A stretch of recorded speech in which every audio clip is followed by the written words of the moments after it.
empezamos ya. Cuéntame cuáles fueron esos aprendizajes de Imola. Pues mira, voy directamente con el primero, Jesús.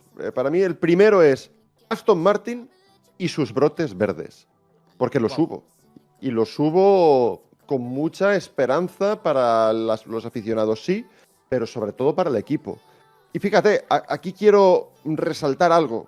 No esperemos ver a Fernando Alonso en el top 5 de las parrillas a partir de ahora, porque eso no va a ser lo habitual, eso no es lo que espera el equipo, no es lo que espera, o sea, es lo que desea el equipo y lo que desea Fernando y muchos aficionados. Pero no es lo que vamos a ver. ¿Por qué? Porque Aston Martin no está ahí. Aston Martin consiguió poner un coche quinto en parrilla porque hizo una estrategia buena, eligieron bien los neumáticos, fue una decisión audaz, diferente al resto, y cuando haces cosas diferentes al resto, pues normalmente sale mal, pero hay veces que puede llegar a salir bien. En este caso, se beneficiaron de la gran incertidumbre que trajeron los neumáticos, hablaremos de eso luego, y se pusieron ahí arriba en parrilla.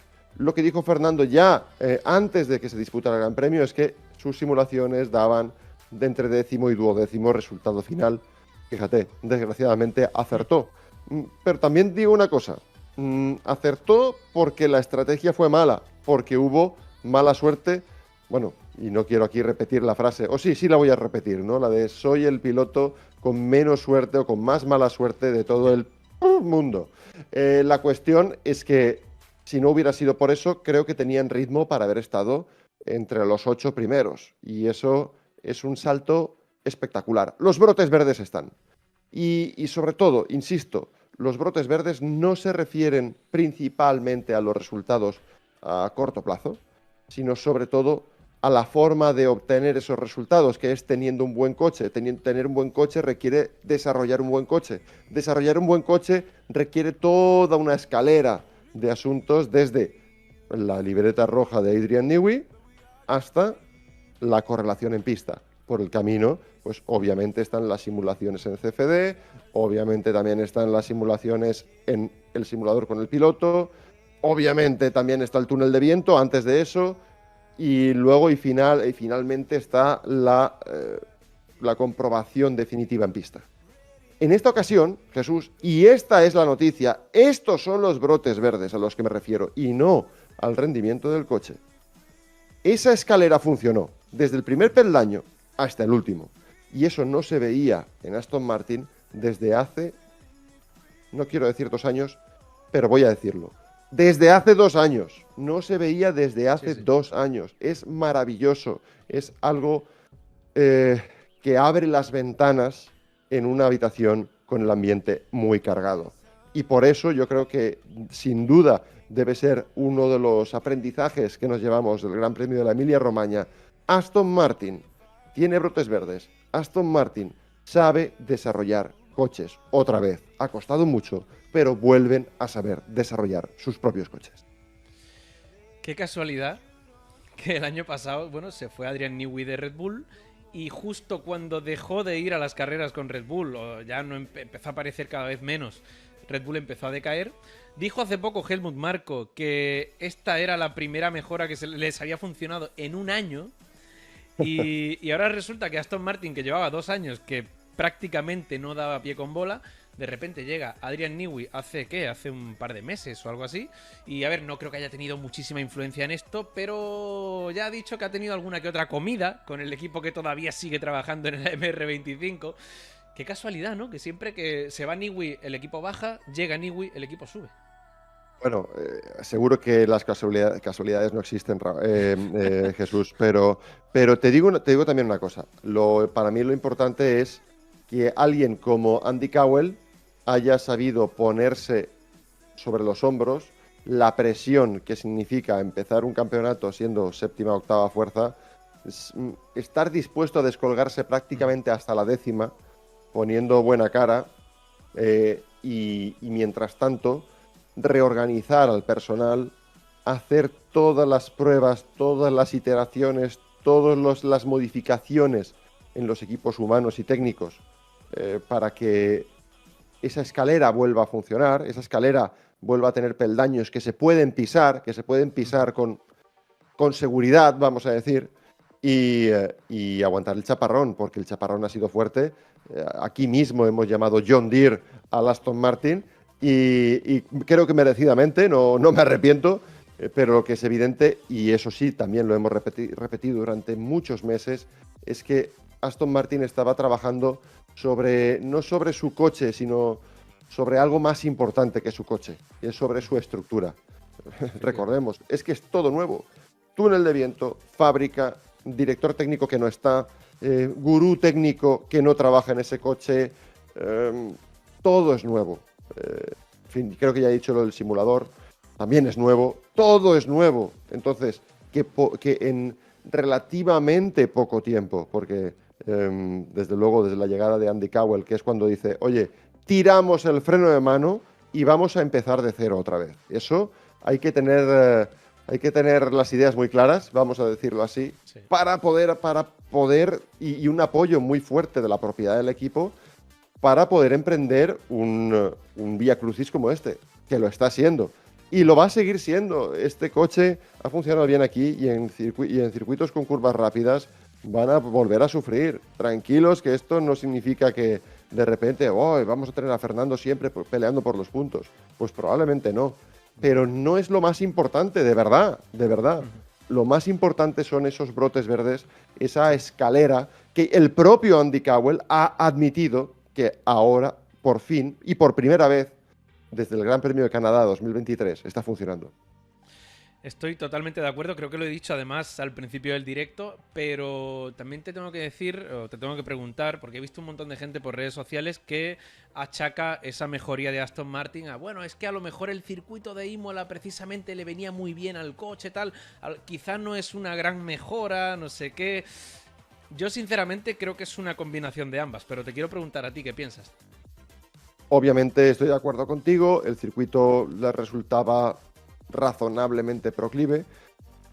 Yo creo que habrá circuitos que van a ser claramente peores, insisto, cuando vengan las curvas rápidas, cuando, en fin, tengamos otras características, sí, van a sufrir más, probablemente, pero da igual, es que aquí lo hemos dicho 1000 veces, 2025 no es el foco. 2025 es cuando se trabaja a tope. Eso que no significa lo mismo. Es decir, tú puedes no tener resultados en pista y estar matándote en la fábrica y estar quizá con el momento de mayor brillo posible, con todo tu equipo a tu alrededor, intentando construir algo nuevo. Eso es lo que está pasando. Y venimos diciendo desde hace meses, paciencia, el año se tire a la basura, olvidaos de 2025, el propio equipo nos lo ha dicho también hasta la saciedad. Y en esa situación, ver el primer punto de inflexión es muy importante. No porque de repente, no, el objetivo, pues vamos a superar a Williams, o vamos. No. No estamos ahí. Lo digo una vez más, no es el momento todavía. El momento es el de hacer cosas que sirvan para algo. Porque aquí todo el mundo progresa. Lo importante es lo rápido que eres capaz de progresar. Y no vas a progresar rápido si no tienes alineados todos los elementos que llevan una idea dibujada en una libreta al coche en pista. Y eso es así. Hay equipos que lo tienen y se pierden por el camino. ¿Cuándo se pierden? Por ejemplo, cuando quieren cambiar el sistema de evolución para intentar acortar los pasos, ¿vale? Porque lo que se trata es de hacer la línea más vertical, la línea de progreso, de rendimiento, de mejora de tu coche, hacerlo más vertical, ganar más en menos tiempo. Pues hay veces que en ese proceso un equipo se pierde. Y cuando se pierde, el riesgo es altísimo, porque puede que te vuelvas a encontrar pronto, recuperes más o menos la senda de progreso, y puede que no te encuentres. Eso es lo que le pasó a Aston Martin hace prácticamente 2 años, insisto, y les ha costado pues 22 meses volver a retomar el camino adecuado. Cierto es que en su caso se juntaban muchos factores que hacían más fácil el perderse y más difícil el encontrarse. Precisamente por eso hemos puesto esta conclusión, este aprendizaje, el primero del Gran Premio de la Emilia-Romagna. Pues tengo un dato por aquí. Cristóbal, porque el mejor tiempo de Aston Martin en la clasificación de Imola del año pasado fue un 1.15.9 y el mejor tiempo del mejor Aston Martin de este año fue un 1.15.4, con lo cual más o menos medio segundo de mejora. Y parece que siempre le ponemos la puntilla a Aston Martin por eso de la comparación con el año pasado. Es que está empeorando en este circuito y tal, y no sé qué. Y ahora te fijas en el mejor tiempo de Verstappen del año pasado y fue un 1.14.7. Y el mejor tiempo de Verstappen de este año fue un 1.14.7. Solo mejoró Medio segundo. muy poquito, nada, cuestión de prácticamente nada. Y Aston Martin tanto, mejoró medio segundo, con lo cual estamos hablando que, al menos en Imola, la mejoría de Aston Martin sí que ha sido muy real. O sea, y como venimos de un inicio de temporada que ha sido tan duro, por lo menos lo que tú dices, brotes verdes. Sí, de todos modos recordemos una cosa, llevaban un compuesto de neumático diferente, el Red Bull y el Aston Martin. Sí. Y eso contribuyó decisivamente a que el Aston Martin mejorase tanto, comparativamente hablando, respecto al Red Bull y respecto a la mayoría de equipos. No obstante, es evidente que sí hay un progreso, no de medio segundo, pero hay un progreso y eso es fantástico, sinceramente es fantástico. Y el principio de, ojalá, un largo camino. Es importante recalcar eso, Jesús, que la gente no coja las tablas de Mónaco y diga, oye, pues medio segundo mejor que el año pasado y los demás se van a quedar igual. No vamos por ahí. Pero, de hecho, hablando sí que es verdad que Aston Martin lo hizo con el neumático medio en este Gran Premio y al final, más o menos respecto al año pasado, se podría hacer una comparación casi real. Sí que es verdad que la del Red Bull no. Esa ya es... Claro, esa es la clave. Es decir, al final, vale, ellos sí han progresado, pero ¿y los demás? No, pero fíjate, Jesús, para mí es clave lo que estaba diciendo, y es que al final el equipo, miembros del equipo con los que hablamos antes del Gran Premio de la Emilia-Romagna, decían, no esperamos maravillas. Es decir, si las mejoras han funcionado, si las mejoras son mejoras, y antes del Gran Premio decían, no esperamos una revolución, no la esperemos nosotros ahora, porque digamos que la mejora ha existido, la correlación fábrica-pista ha existido, y por tanto, si antes del Gran Premio nos decían, no esperamos maravillas, después del Gran Premio tampoco las esperemos, es lo que quiero decir. Progreso sí, revolución todavía no. Lo importante no es la posición, es la tendencia, por sintetizarlo en 3 frases, ¿no? Totalmente. Pero bueno, ya que estábamos hablando no solo de Aston Martin, hemos terminado ahí un poquito ya con tema de Red Bull y eso. Si te parece, vamos a pasar al siguiente tema, ¿vale, Cristóbal? Por supuesto, que es que Verstappen sí pelea por el Mundial 2025. Aunque él haya dicho varias veces que no estamos en la pelea, nosotros no podemos optar. Bueno, no podemos optar, discrepamos, ¿no? Yo creo que después de lo visto en el Gran Premio de la Emilia-Romagna, a ver, ya lo veníamos diciendo, pero tenemos elementos para reafirmarnos. La diferencia de ritmo entre Red Bull y McLaren en este Gran Premio no ha sido tan abultada como en otros. Sí, me diréis, es el efecto Suzuka. En Suzuka también el Red Bull era muy bueno. Vale, lo que queramos. Pero lo que está claro es que Red Bull se centra en un coche. Ese coche va razonablemente bien, no va mal, porque si vas mal, incluso en Imola te adelantan. De acuerdo que luego existió un factor suerte con el tema del safety car, que le puso las cosas más fáciles. Ya. ¿Y hasta entonces qué? Quiero decir, no había podido adelantar Piastri a Max y no lo iba a adelantar. No, sinceramente creo que las cartas estaban bien echadas para Max ya antes del safety car, y lo que nos dice es que hay coche y sobre todo sabemos que hay mucho piloto. No se trata aquí de defenestrar a Oscar Piastri y tampoco a Lando Norris, que en el anterior vídeo de esta saga de lo que aprendimos ya dijimos, cuidado con Norris. En el Gran Premio de Miami, en velocidad pura, estuvo incluso por delante de Piastri. Dicho lo cual, lo que está claro es que Max va a poder pelear. Como decíamos, el equipo está absolutamente volcado en él, mientras que en McLaren es probable que se roben puntos entre ellos. Y bueno, imaginemos que, en este momento hay que decirlo claramente, el caballo ganador seguiría siendo Oscar Piastri, en mi opinión, dentro de la estructura de McLaren. ¿Y quién terminó delante en la clasificación? Claro. Fue Norris. Ahí hubo 3 puntos que perdió Oscar. Y a Max no se los va a quitar nadie de su equipo. Con lo cual, bueno, hay que ponerlo todo en la coctelera.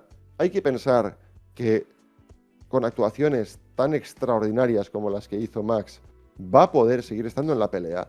Y sobre todo, recordemos que en 2 grandes premios, no esta semana, pero sí la próxima, viene la aplicación de nuevas directivas de técnicas de la FIA y las diferencias siendo razonablemente pequeñas. Esto no es un Mercedes de la época aplastante, no es un Red Bull de la época dominante.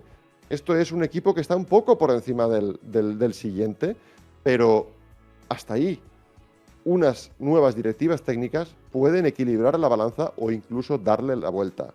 Con lo cual, Max Verstappen sí pelea por el Mundial 2025. Estoy totalmente de acuerdo contigo, Cristóbal. Y de hecho, para mí, yo creo que en Imola vimos un gran premio muy diferente al de Japón o incluso el de Miami. Porque fíjate que en Japón los McLaren estuvieron toda la carrera atosigando ahí a Verstappen. Parecía que, bueno, que incluso si le daban a Piastri la posibilidad, igual puede tener una oportunidad, tal. En Miami también Verstappen hizo una gran clasificación. Los McLaren en carrera lo pasaron por encima. Pero es que en Imola no tuvieron esa oportunidad y no estaban atosigando a Verstappen, ¿eh? Que Verstappen en el inicio de la carrera tenía un ritmo para ganar, yo creo que por sus propios medios. O sea, estamos hablando de un gran premio muy diferente a lo que fue Suzuka, que bueno, fue una situación un poquito más excepcional, por así decirlo. Pero es que yo creo que Verstappen en Imola tenía ritmo para ganar sin suerte, sin safety car, sin nada, ¿eh? Sí, y yo creo que hay que añadir un elemento más del que quizá no se ha hablado lo suficiente, y es el trabajo del equipo Red Bull. Más allá de que el coche tenía unas muy buenas condiciones, luego la elección estratégica, digamos, el trabajo de interpretación del neumático, que es donde muchos equipos fallaron, hablaremos de eso en breve. De alguna manera, el elegir qué se hace en cada momento, por supuesto, la ejecución de los pit stops, en el caso de Red Bull fue extraordinario. No se han olvidado de ser un equipo ganador y ahí creo que tienen la mano ganadora respecto a McLaren, donde además tienen ese duelo interno de sus propios pilotos que también hace más difíciles las cosas. Pero un poco en cuanto a concepto general, ¿no? de equipo, seguiría siendo para mí la referencia. Por eso, aún teniendo un coche peor, está en la pelea. Totalmente. Y te quería preguntar ahora, ¿tú te acuerdas de aquel día? Yo creo que fue después de Suzuka que te dije que, en mi opinión, McLaren no estaba tomando buenas decisiones y que parecía que actuaba como un equipo pequeño. Y yo lo sigo pensando, la verdad. Ahí Pero estamos. no sé si tú lo piensas, porque en ciertos temas de estrategias, de decisiones importantes, de darle prioridad a uno o no, yo creo que no están actuando bien, ¿eh? Yo creo que no están actuando al 100%, no están actuando como un equipo grande, no están actuando como un equipo campeón. Tampoco lo están haciendo mal. No, tampoco. No. Creo que sería injusto decir, oh, están echando por la borda su ventaja. No. Gestionar un duelo interno es muy difícil. Los mejores equipos, ya vimos al mejor Mercedes, ¿no? En algunos momentos desmoronarse, equivocarse, sufrir. Pues sí. Es normal que ocurra esto en McLaren. No creo que estén haciendo un mal trabajo, pero no creo que estén al nivel de Red Bull todavía. Eso, bueno, cuesta muchos años, cuesta ganar mucho, y en McLaren todavía están aprendiendo a ganar, prácticamente, ¿no? Entonces, bueno, dentro de lo que cabe me parece normal, pero esa normalidad es la que le da también oportunidades a Max, más allá de sus manitas, que son privilegiadas, que son históricas. Totalmente, pero ¿no crees que falta un poco de mano dura ahí? Porque a mí me da la sensación de que, como que en McLaren, Andrea Stella, Zak Brown, todo el mundo va que si jiji jaja, que si la sonrisita todo el día. Los pilotos parecen muy simpáticos en todo momento, pero claro, si tú tienes a un piloto que está segundo y tiene gomas muy gastadas y el tercero las tiene al nivel para poder pelearle a Verstappen, ¿de verdad no vas a tomar ninguna decisión? No podían, Jesús, no podían. hubiera supuesto desatar la guerra. A eso me refiero, que a veces tener un coche y no dos puede llegar incluso a Sí. ser una ventaja. Eh, eh, Romper la baraja es demasiado pronto para el equipo McLaren y de eso se va a intentar aprovechar al máximo Max Verstappen. Lo mismo que Japón, ¿no? Que, oye, ¿por qué no le dais la oportunidad a Piastri? Es posible que él sí lo consiga. Pues bueno, es mantener el statu quo les ha costado puntos, les costará probablemente más y veremos si son suficientes como para arrebatarles el campeonato que su coche sí merece. Pues sí, pues maravilloso este segundo tema. La verdad que da para un debate bastante amplio. Sí, Pero bueno, podríamos tenemos estar más. media hora por tema. Sí, sí, vamos, Sí, sí, vamos. totalmente. Pero tenemos más, así que cuéntame más, Cristóbal. Pues mira, el siguiente es cada carrera un compuesto. Y me Vaya. explico. Me explico. Evidentemente me refiero a los neumáticos. Pirelli introdujo el compuesto C6 en Gran Premio en esta cita de Emilia-Romagna y lo que consiguió fue que hubiera caos. Y cuando hay caos en la Fórmula 1 hay magia, hay sorpresas, hay incertidumbres, hay errores. Y vimos errores de primer nivel. Por ejemplo, el que cometió Ferrari con Leclerc, que fue, digamos, el señuelo que fueron a morder todos los demás. El que, digamos, la primera pieza del dominó que cayó y arrastró a las siguientes. Me refiero obviamente al undercut suicida que realizó 10 vueltas antes de lo que su estrategia pautaba.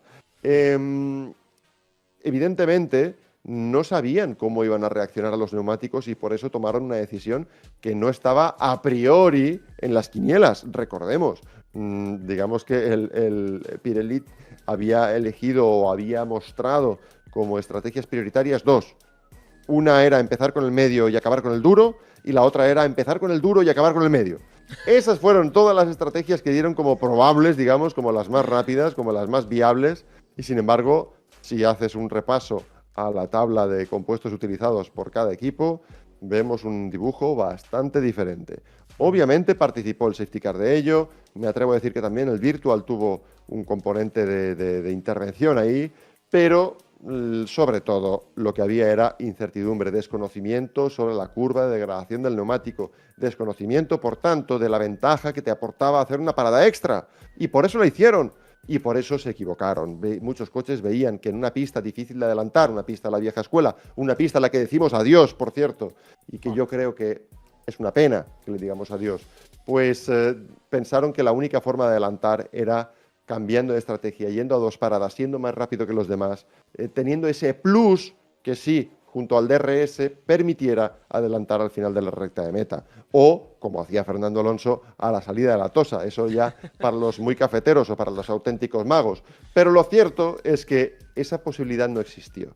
Porque la ventaja que daba el neumático nuevo, con una diferencia de utilización de 15, 16, 17 vueltas, era insuficiente para hacer adelantamientos. Y ahí, en esa trampa, cayeron muchos. Pero claro, por el camino despejó digamos, la vía hacia la gloria para otros coches. Por ejemplo, pues los Ferrari al final sacaron petróleo de una circunstancia que ellos propiciaron, precisamente, ¿no? Sí. Y un Leclerc que podría haber hecho un resultado muy bueno, al final lo sacrificó por un exceso de, vamos a decir, de fogosidad con Alexander Albon, pero se lo regaló a su compañero Lewis Hamilton, que la verdad, ni en sus mejores sueños hubiera pensado el sábado que domingo iba a estar rozando el podio, ¿no? Así que por eso me atrevo a decir que un compuesto para cada carrera, porque la novedad, la diversidad, la incertidumbre, el desconocimiento es el que al final abre la puerta muchas veces a la emoción y a las sorpresas. Igual que lo hizo el sábado con esa clasificación en la que Aston Martin dio la campanada por ser diferente a los demás, pues también en la carrera vimos que los que quisieron ser diferentes a los demás metieron la pata hasta el fondo. ¿Tú crees que el hecho de que fuera un neumático, el nuevo de este año, el C6, mucho más blando, y el hecho de que muchos equipos no lo probaran en los test de pretemporada también ha tenido algo que ver en esto? Bueno, probablemente sí.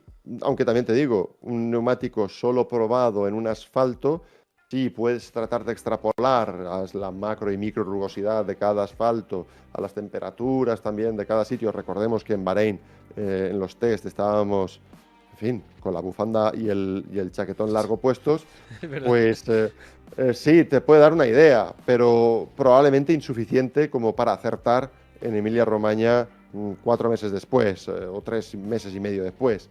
Por tanto, lo que está claro es que las sorpresas traen como consecuencia más sorpresas en Fórmula 1 y no sé, a lo mejor Pirelli debería tener todavía más trabajo y hacer el C5A, el C5B, el C5C Espérate y... que al final acabamos con el super blando, hiper blando, ultra blando y ¿Verdad? el... Sí, sí, no, no, Hacemos otra vez claro, el arco iris. exacto. No, yo creo que la cuestión, fíjate, estuve hace poco en el lugar Sí. donde hacen las pruebas de los neumáticos, incluidos los de Fórmula 1, las pruebas físicas del neumático girando sobre un tapiz y, y sometidos a diversos esfuerzos. Y pensé, oye, pues si tenéis aquí la máquina esta, seguidla utilizando aquí para desarrollar más compuestos de Fórmula 1, que mientras sean seguros, Jesús, yo estoy abierto a que introduzcan el C5B, ¿no? Evidentemente, Totalmente. claro, al equipo que le salga mal, pues dirá, oye, necesitamos estabilidad, porque si no esto se convierte en una lotería. Pero ¿cuántas veces hemos dicho que una Fórmula 1 demasiado perfecta es una Fórmula 1 demasiado previsible? Sí, Así que sí, sí. yo me quedo con lo que te he dicho. Cada ¿Tienen? carrera, un compuesto. Ojalá. ¿Tienen limitación de test ellos también? En lo que tú has dicho que tenían allí una máquina para preparar el neumático y todo. ¿Ahí hay limitación o no? Bueno, en la máquina, ten en cuenta que es la misma la que utilizan en la sede de Pirelli en Milán. Es la misma que utilizan para los compuestos y para las estructuras de neumático de coche de calle.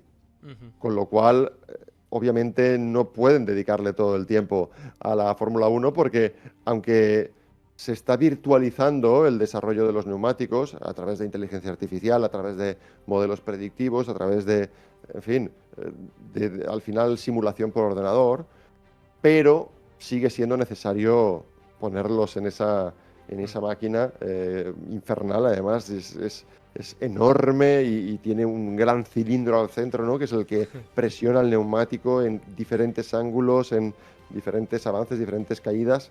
Y ¿por qué te digo esto? Porque, claro, no pueden dedicarlo todo a la Fórmula 1. Claro, Y claro. dirían a la Fórmula 1, oye, muy bien, queréis emoción, queréis que desarrollemos más, pero nosotros el pozo del dinero no lo hemos descubierto todavía, ¿no? A veces es difícil esto y sobre todo las consecuencias deportivas y las críticas que esto podría levantar pues serían quizá infinitas. Pero, ¿qué quieres que te diga? A mí me hace ilusión que de vez en cuando llegue un C6 que te cambie las Sí. perspectivas, que te cambie el orden establecido y te permita soñar con algo diferente. Pues sí, preguntan por el chat si a Mónaco va el C6. Sí, va el C6 también. Y ahora lo que te quería preguntar yo a ti es, con todo este conocimiento que ahora ya sí que tienen en un gran premio como el de Emilia-Romagna, me imagino que ya no les pillará tan de sorpresa para Mónaco, ¿no? Segurísimo, segurísimo que se pueden extraer muchas conclusiones, aunque el asfalto y las características de la pista son muy Sí. diferentes en Mónaco respecto a Imola, pero la temperatura, por ejemplo, va a ser similar, la experiencia es de hace bien poco, se ha hecho una carrera entera, en fin, se ha trabajado mucho ya con esa goma y es harto probable que que las cartas estén mucho más boca arriba. Me parece, la verdad, que maravilloso este tema de neumáticos, que al final ha dado mucho de sí también en este fin de semana, porque al final esa entrada del neumático C6, pero también hemos tenido la entrada de un piloto, bueno, iba a decir a mitad de temporada, no a mitad, pero después de unos poquitos grandes premios, y de ese piloto vamos a hablar ahora, ¿verdad?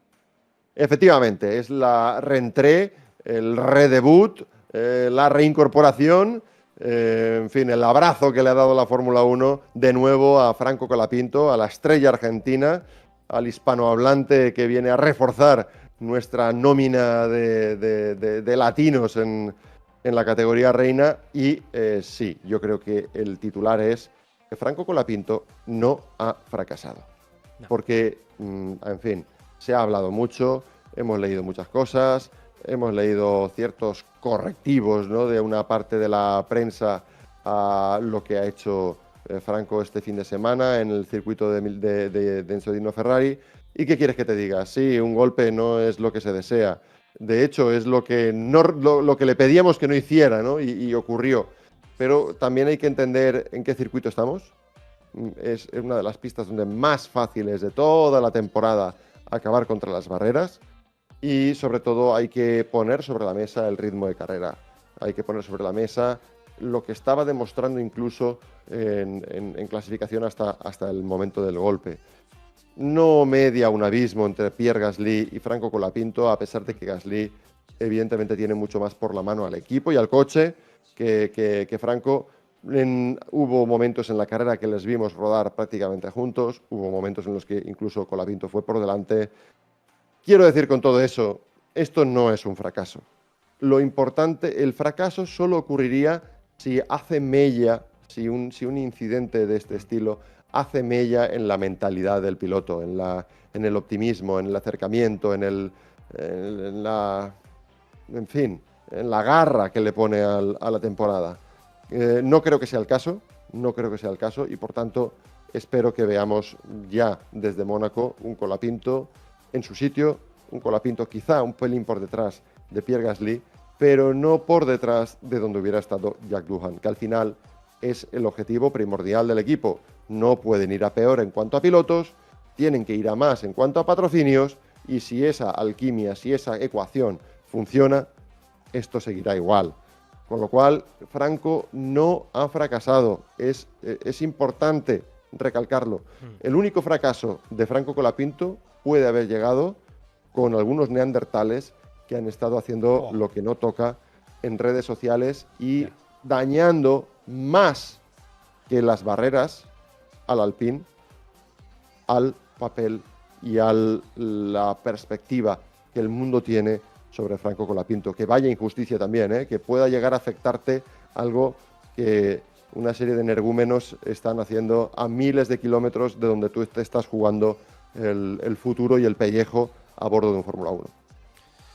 Es que parece mentira que haya que decirlo, el 20 de mayo del año 2025, pero es que no puede ser que una panda de energúmenos vaya por ahí por redes sociales insultando, haciendo lo que le dé la gana, con ese como objetivo en su cabeza de voy a ayudar a Franco Colapinto con este insulto. No lo estás ayudando, es todo lo contrario, lo estás perjudicando. Han salido comunicados de... Claro, mira Canapino en la IndyCar. Yo creo que es un precedente del que se debería aprender, de verdad. Claro. Y tenemos ahora comunicados de Alpine, de la FIA, de un montón de gente diciendo, por favor, que no lleguemos a este extremo porque, ostras, a nadie le gusta que le insulten. A nadie le gusta que vayan a su familia a decirle en redes sociales, oye, que eres un mierda o te voy a matar o lo que sea. No, eso no hay que hacerlo. Y tú puedes, si tienes una cabeza de neandertal, puedes pensar, le voy a ayudar porque voy a ponerle un comentario malo al otro. No, le estás perjudicando. Así que, bueno, hay que dejar eso a un lado y nada, hablar solo de lo deportivo al final, porque...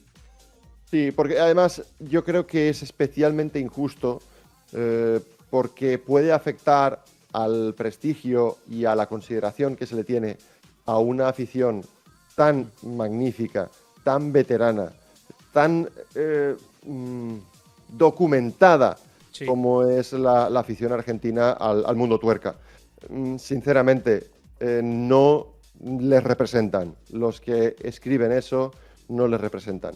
Y Franco, espero que tenga el botón de off, digamos, a mano, a veces en cuanto a su vinculación o a su conocimiento de lo que ocurre en las redes sociales. A veces merece la pena pagar y, bueno, subirse al coche el viernes y hacerlo bien, como yo mantengo toda la confianza en que lo va a hacer.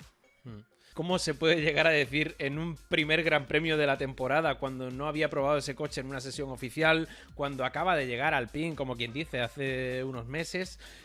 No se puede hablar ya, hay mucha gente que le gusta a la primera ya decir, este es un fracasado, tal.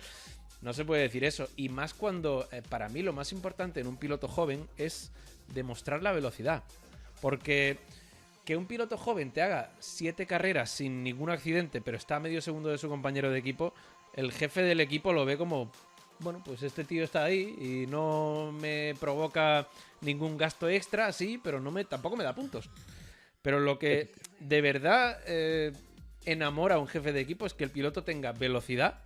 Y oye, pues si en su temporada de debut con el equipo tiene que estrellar 4 coches, también hay que Pues los aceptar. estrella.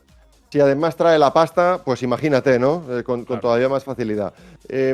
Yo creo que podemos, en esta Fórmula 1 y en este canal, podemos aceptar la comida rápida, pero no los juicios rápidos. No juzguemos de una forma tan impune y tan categórica a un piloto que acaba de llegar y que es humano y que va a tener la oportunidad, estoy convencido, de demostrar un talento que está.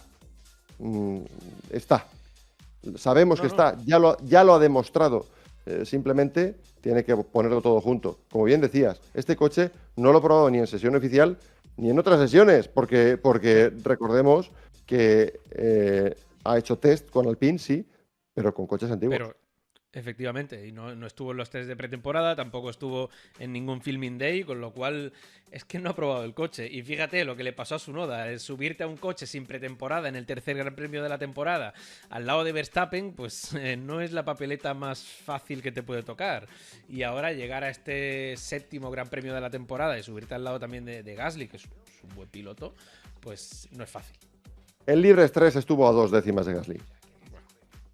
Ese era el camino que iba a seguir en clasificación de haber podido clasificar como Dios manda, ¿no? No, es demasiado pronto, simplemente. ¿Qué más tenemos, Jesús? Demasiado pronto, y precisamente como es demasiado pronto, vamos a seguir con el siguiente tema y último tema, creo que de los que me has traído hoy, de lo que hemos aprendido del Gran Premio de Emilia-Romagna. Cuéntame. Pues es una pregunta. A pesar de que hablo de aprendizaje del Gran Premio de Emilia-Romagna, esto es una pregunta, y es, ¿tenemos una Fórmula 1 de 3 velocidades? Y me explico, ya sé que hay 8 en las cajas de cambio de los Fórmula 1 de hoy. No me refiero a eso, sino a los estratos en los que se divide la parrilla. Hasta ahora decíamos, bueno, están los 4 equipos de delante y luego está la zona media. La zona media que incluía el equipo más lento, incluía el equipo Sauber. Pues ahora me da la sensación de que se está estratificando un poquito más. Y me explico. Los 4 equipos delanteros, en el fondo, no son 4 equipos delanteros. Hay 2 y 2. Hay 2 y 2. Mercedes ha estado perdida. Ya venía demostrando en Miami que no en todas las circunstancias son capaces de hacer funcionar el coche en las mejores condiciones, aunque luego el hombre invisible salvase un podio maravilloso. Pero aquí no han estado bien y me da miedo, porque pueden volver a estar mal en cualquier momento. Y en los grandes premios que vienen, en algunos de ellos, como por ejemplo en Mónaco, les hemos visto sufrir ya en el pasado. Entonces, podría volver a ocurrir y no sería en ese caso de justicia equipararlos con un equipo como McLaren o con un equipo como Red Bull. Al final sí, los 4 de delante, bien, pero no se están jugando las victorias los 4. Y es más, en algún momento ha habido algún equipo de la zona media que se ha inmiscuido entre esos de la zona superior. Me refiero, por supuesto, al equipo Williams. El equipo Williams que consiguió muchos puntos, pero pudo conseguir muchos más. Por ritmo, fueron el tercer mejor coche de la parrilla. Y por tanto, tampoco sería justo equiparar al equipo Williams con el equipo McLaren o el equipo Red Bull. El Williams era el tercero a una distancia. Claro, eran terceros a una distancia. Eran terceros más o menos junto a Mercedes o a Ferrari, un poquito por delante, a lo mejor tal vez, pero formaban ahí un segundo, digamos, el grupo perseguidor, por utilizar un símil ciclista, ya que estamos ahora con el Giro de Italia. Entonces teníamos la cabeza de carrera, son McLaren y Red Bull. Tenemos este grupo perseguidor en el que hay que poner, yo creo, a Mercedes todavía por delante. Hay que poner, vamos a decir, a Ferrari como cuarto equipo.